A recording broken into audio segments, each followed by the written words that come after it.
I would like to make this clear because something that's come across a lot. Color does not matter. I want to say that again. Color does not matter. Everybody getting this out here? Because let me tell you something. We went over this in the previous lessons on Judah, Benjamin, and Levi, and we're going to go even more in depth this time now that we're going into Benjamin and Africa.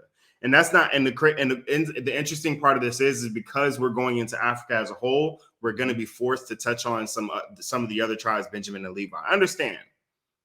The second largest tribe in Africa is the Fulani. The Fulani are Berber. That means that they're Hamites. They are assimilated into sub-Saharan African society, which means that when you go into an African city, you have no idea who's actually a Berber and who's actually a sub-Saharan African Israelite. So that means that the black people, a black person that could be sitting next to you that looks just like you isn't an Israelite. So I repeat, color does not matter. You can be as dark as you want to be. You can be as light as you want to be. It does not matter. All right. Just because someone's darker skin does not make it easier for them to know who and what they are. There's a lot of different agendas that were sprinkled into this thing. Right. That just like you could be from North Africa and still be an Israelite. Why? Because there were slave trades through North Africa. People kept slaves in North Africa. People kept slaves in Northeast Africa. No different than when we left Egypt in Moses' times, they were Hebrews that stayed in Egypt. Mm-hmm. There were Hebrews that stayed in Goshen. There were Hebrews that left Egypt and went into Africa instead of going with Moses. So color is or skin color or complexion or appearance has nothing to do with this. It can't. It's too confusing. Someone's complexion doesn't make them any more or less Israelite. It just doesn't. It can't. Bob Marley's kids look just like us, but guess what? Bob Marley's father is Caucasian.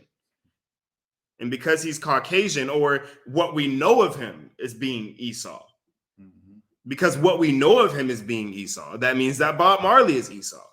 And even though he married a black woman, guess what? His kids, even though they look black, they're still Esau. And his sons, even though they married black women and had black children, guess what? Those children are still Esau. But guess what? They look just like you and me. Showing you that color does not matter. Same thing with Mike McDaniels. Looks like a white guy. Mm-hmm. He's the head coach for the Dolphins. Looks like a white guy. I was like, this dude's saying he's a minority. I don't see it. Mm-hmm. But his grandfather, black. He married a white woman, had a mixed son. His parents, mixed. His dad is mixed. His mom is white. Guess what? Even though he looks white, his grandfather and his father are black. Does color matter? Because at some points we look at this and we say, well, he don't look like us. See, it's okay when you're black. It's okay when you're black. If it's a black person that's mixed, it's okay. But if it's somebody else who's mixed, it's a problem. Wow. When truth of the matter is, every last one of us are mixed because every last one of us went through captivity, because every last one of us, even if our ancestors are from Africa, we assimilated with Berbers. Berbers assimilated with us. Color doesn't matter.